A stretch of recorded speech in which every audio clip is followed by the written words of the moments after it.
What up, everybody, and welcome to Baz on Blades. My name is Baz, and I talk about blades. Today, I am super duper excited to bring you guys another fine product from Kansept Knives. What we've got here today on Baz on Blades is the Dirk Pinkerton designed Main Street from Kansept Knives. Now, I want to say first of all, I very much love Dirk Pinkerton's design language. He has got to be a totally down-to-earth guy because his designs are so utilitarian. They are so useful. They're so approachable. Just everything that makes a knife a good working tool just shines through in his design language. So shout out to Dirk Pinkerton on that. Now, recently, let's set this down. Recently, I reviewed my first Kansept knives. That is the Hazakura model. And I was so impressed with this knife. Before I could even get the review done, I had already ordered this Main Street. Now, when this came in, I was so impressed with the design. Before I could get this review done, I ordered a second Main Street.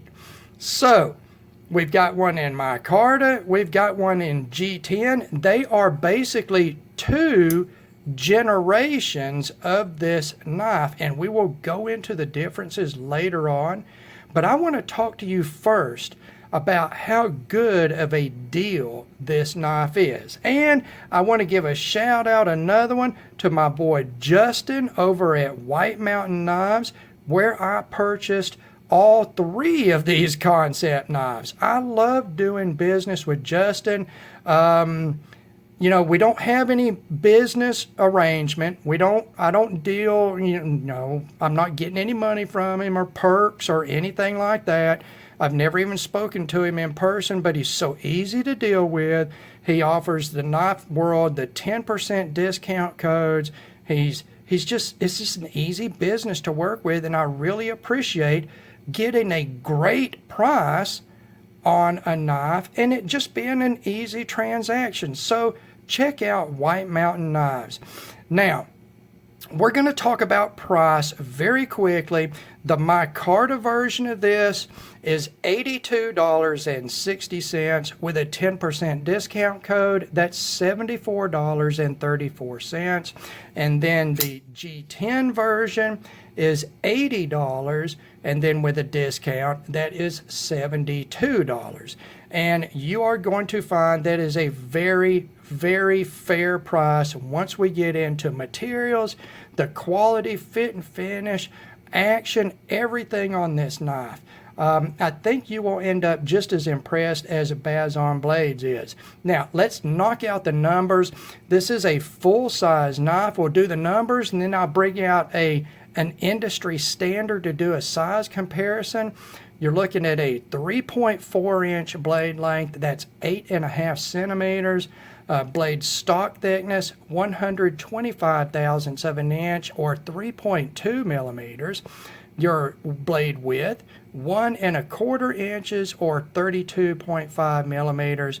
The handle length, 4.5 inches, or 11.5 centimeters. Handle thickness, 480 thousandths of an inch, or 12.5 millimeters. The handle width at the widest point, 1.25 inches, or 32.5 millimeters, the same as the blade width. The closed width on this knife, and not as bad as you would think it is, 1.5 inches, or 39 millimeters. Overall length, right at 8 inches, or 20 centimeters. Stop pin diameter, 156 thousandths of an inch, or 4 millimeters.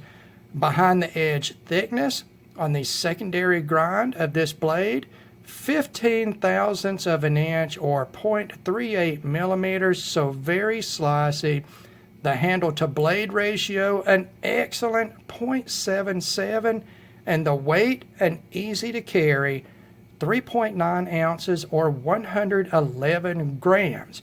Now, let's bring out our size comparison. We will set this down. We're going to bring out the industry standard for these sort of full-size EDC blades, and that is the Paramilitary 2 from Spyderco.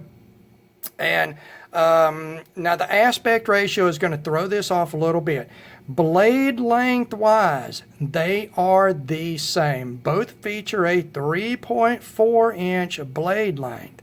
The difference in these two is about not quite a quarter of an inch in the handle length, as the Paramilitary 2 is well known to be slightly handle heavy.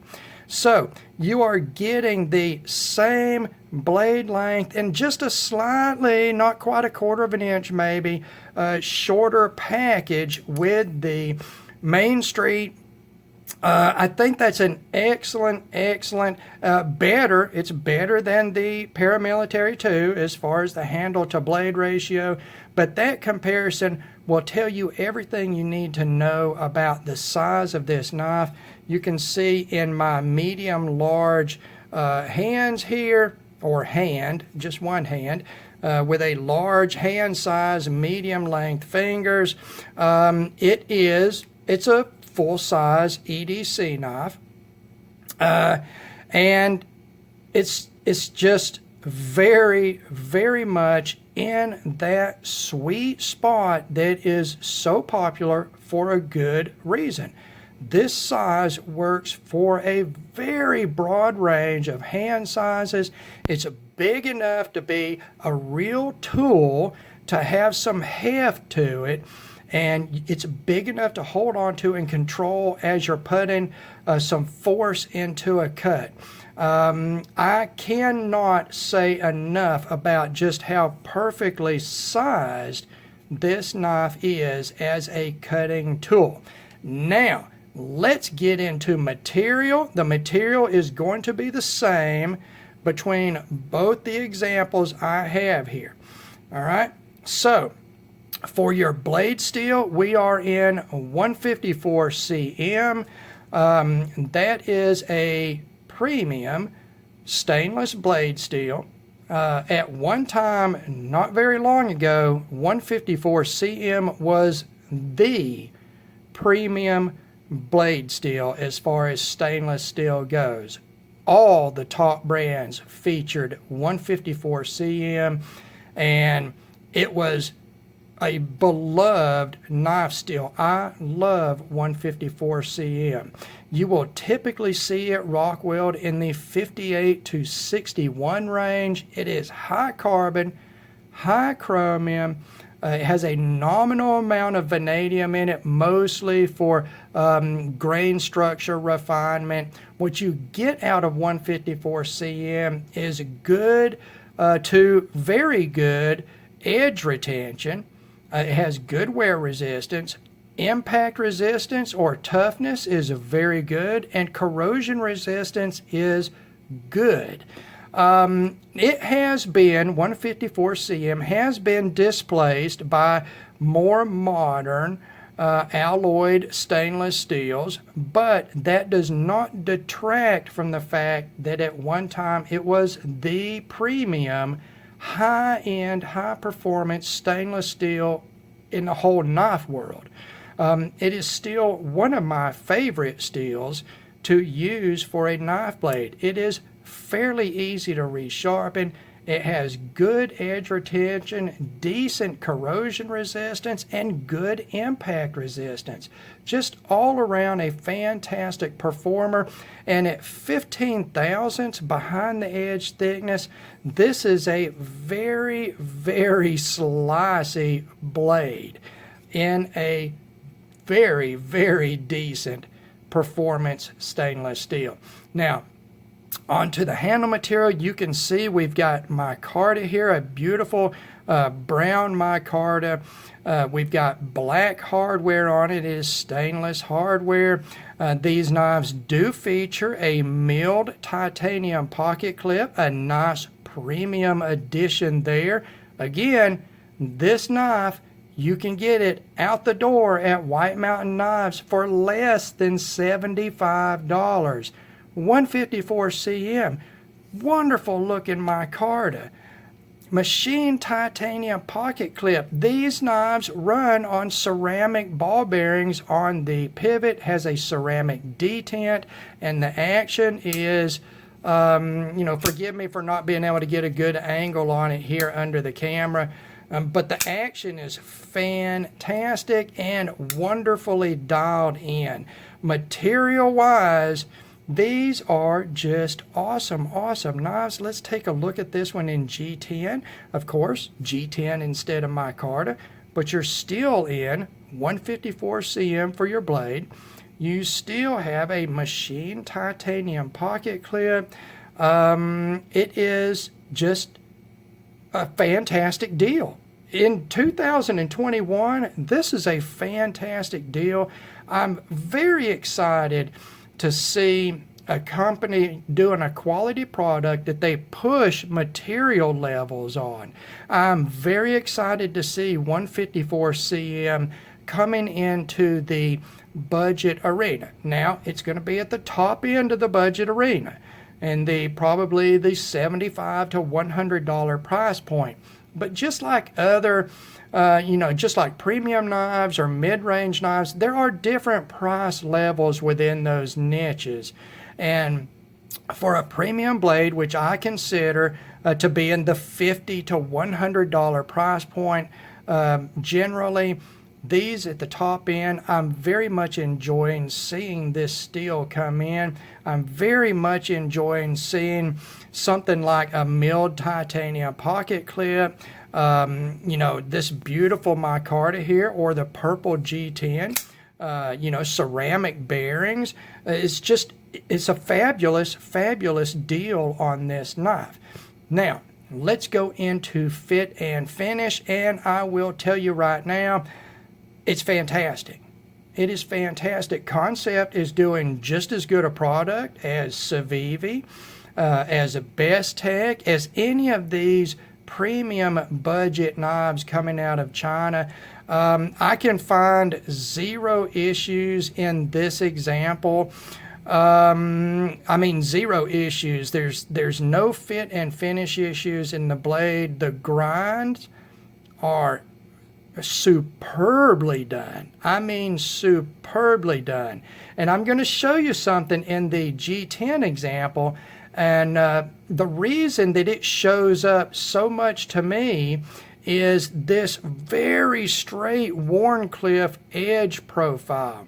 Now you look at this. It is perfectly straight and perfectly even on this example. On this example, look at the base of the blade. There is just the slightest degree of dip, okay, at the very end of this. That is where whoever was sharpening this knife rotated this knife just slightly when they were sharpening it. They were either dipping in on this end and pulling towards the tip. They rolled into it somehow. That is just, it's human hands, guys. When you have this straight of a line, that just jumps out to me. And you know what? I may not consider that a quality issue. That is more an issue with the human hand not being a laser-guided machine. But seeing something like that between two examples shows you there can be variations that are maybe good, maybe bad. You just don't know. It's in how you look at it. And with this, I don't really have an issue because through the life of this knife, as you resharpen it, that's going to come out. Some people may consider it to be a quality issue, but I don't. It's so very slight that I've showed this knife to people. Nobody has commented on that yet. It's just where I look at these knives so closely as a reviewer. I have to point out every itty bitty thing to my viewers because you all need to know these things to make an educated purchase. And I'm going to tell you right now, I felt no need to return this knife because of that little issue. No need at all. It will not hamper the performance of this knife. I still think it was a fantastic deal, and this knife is just, it's fabulous, guys. It is fabulous. Fit and finish wise, that's the only issue I could see between two examples of this knife. So going on to the handle, of course, it's very seldom that I have seen any of these knives have any type of machining issues in the handle. All of this machining is CNC machining now. All of this stuff is CNC cut. It's a very precise. These companies have the mindset that they do not want flaws going out the door. Their reputation depends on the precision of their product. And in the handle scales, we'll take a look at the G10 here very closely. You can see it's a medium traction. It very much reminds me of the G10 that is typically used on a paramilitary too, a G10 version. It's not as aggressive as, say, the super coarse stuff that Cold Steel uses, but it still does have plenty of texture. You can see the texture on it, so you know you can feel that texture. You've got internal jimping here that is very, very good. It's very, very good jimping. It's just well machined. It's well done. Everything about these knives is well done. Let's pull the micarta version out here again, and we'll take a very close look at this. I'm going to tell you right now, out of the two versions that I have, I love this micarta version. Like many knife heads, I just love micarta. I like G10.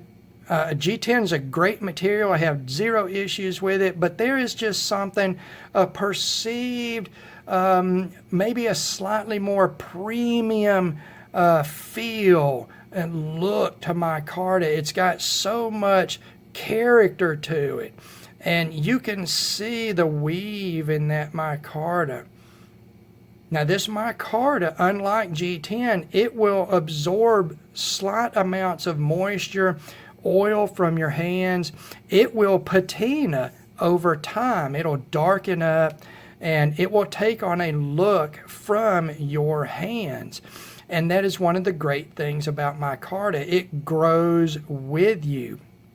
It's a wonderful looking brown micarta, and this black hardware. Look at that black hardware, the black liner lock, the liners in it. And if I didn't mention, the liners are recessed in this. This, overall, not only size and use, but also in construction, it reminds me so much of a paramilitary too, which also uses recessed liners. These knives are so similar in, of course they don't look similar, the designs are nowhere near similar, but they're so similar in personality. Let's say personality. They're not the same, but they could be two brothers from the same family. They're not the same person, but they're brothers. And that's the feeling I get from the Main Street. It just gives that same feeling in the hand, in usage, in build type as the paramilitary too. I very, very much have enjoyed this knife because I've spent most of this review just telling you how awesome the knife is. I don't buy knives just to review here at Baz on Blades. I buy knives for my personal collection and then I review them. So it's very seldom you will get a negative review here at Baz on Blades. I am not lucky in my purchases. I'm just educated in my purchases. I've handled so many knives for so many years. I can look at a picture of a knife and think, that's going to work for me, or it's not going to work for me. That material works at that price point, or that material doesn't work at that price point. And then when I get it in hand, I'm already pretty sure whether I'm going to like it or not. I'm just waiting to see the quality of the product. And that, it was no surprise here. It was no surprise with the Main Street. Now, fit and finish is just excellent overall, guys. There's some things that I want to get to before I run out of time here.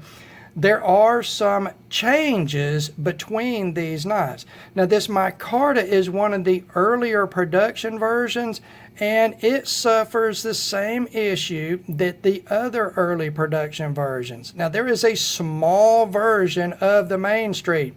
It is called the Little Main Street. In the initial production runs of the full-size Main Street, Kansept forgot to change the naming, so they say Little Main Street. But on this newer generation, it just says Main Street. Beyond that, the blade profile and grinds are the same. There are some changes in the handle itself. Let's look here at the access point for the liner lock tab. You can see where you've got a radial cut right here. You've got a squared sort of cut here. That is a big change. I mean, not a big change, but it's definitely a change. We're going to flip over to the other side. The older generations also had a recess on the back side, whereas the newer generation does not. On the older generation, it is tapped for pocket clip for tip up carry only. On the newer generation, it is dual tapped for tip up or tip down carry. Neither one is tapped for left hand carry. So lefties, sorry you were born the way you were born. Maybe next time. All right. Beyond that, I've not seen any differences. Feature-wise, they've stayed the same. The only other real difference between these two models is just basically in an aesthetic, a color scheming, and the big difference is you've got a solid black coating on the micarta bladed version, and then you've got a black wash finish on the G10 version. Beyond that, they are absolutely the same. The profiles are the same, just some changes in detailing. One more thing is in the pocket clip. You can see in the older version, you've got a flat plane here. In the newer version, it is flat, but it does have this ball milled detailing cut down the middle of it. To me, that makes absolutely zero difference at all. I mean, it is an added degree of detailing. I appreciate that. It makes no difference in the pocket clip itself. The pocket clip itself is the same, guys, and it is an excellent, excellent pocket clip. It's not deep carry, but who cares? I mean, not every knife can be deep carry. You get about this much of it to grab a hold of, to pull it out of your pocket, and that is okay with me. So, I think those are pretty much the only changes generation to generation. Everything else has stayed the same. Length of pretty much decorative jimping only here at the back of the blade on the spine. But in the grip, you've got this shelf, and it is the perfect placement for your thumb. You can see I'm not back like this compressing this joint here. That's uncomfortable. I'm forward and open enough to give a natural grip. When I grip it, That's where my thumb falls. That is, believe it or not, one of the most difficult design aspects in a knife, whether it is a folder or a fixed blade. Many designers, this section here where you rest your thumb, they make aesthetic decisions, and this is one of the things that Dirk Pinkerton does that sets him apart in this respect. This is a tool. He designed this, and the layout is perfect as a usable tool. With the straight Wharncliffe blade profile, edge profile, I am able to grip naturally and put all kinds of cutting force as I move. Say I'm cutting and I shear from the tip to the termination of the edge. I'm able to put all kinds of pressure. I'm able to set up a rotational point that is easily controlled because I can get my thumb forward, I can rotate from my wrist, and I can control this knife in different cutting. This knife blade profile is very utilitarian. All that, look at that. That is 101 miles of cutting edge right there. That cutting edge is the entire length of that blade. Now, look at this PM2. You have got all of this ricasso area. This is the worst part of the PM2 design. You lose all of this cutting edge to get this forward finger choil, which I'm not a huge fan of. I think there's too many forward finger choils. And what they've done here, what Dirk has done here, he has brought that edge all the way back. Instead of giving you a forward finger choil to get your hand close to the edge, he's skipped that. He's brought the edge all the way back to your hand. Your hand is still close to the edge for detailed cutting here at the base of the edge. Two different trains of thought to accomplish the same thing, except with this one, you recover that 1/4 inch of cutting edge. I very much appreciate that. Dirk is the man. He is the man, guys. Such little things, subtle little things like that make the difference between a good design and a great design. Little things like that that you may not think about. Now, so utilitarian use on the Wharncliffe, you've got all of this point up here to do detail sort of cuts with. It is going to be a thin tip. It's a Wharncliffe. So you don't want to do any prying with this. You need to get you a pry tool to do your prying. There's all kinds of pry tools out there. They sell them in the store. Every store. They sell them on the internet, on eBay, on Amazon. Get you a pry tool. Don't pry with your knife. This is just a slicey, dicey, super duper cutting utilitarian blade profile. Again, nice and thin behind the edge at 15 thousandths. There's nothing negative I can say about this blade profile for everyday carry use. Ergonomics in the handle. You can see very basic handle design, give or take on the way the recesses are cut between the two generations here.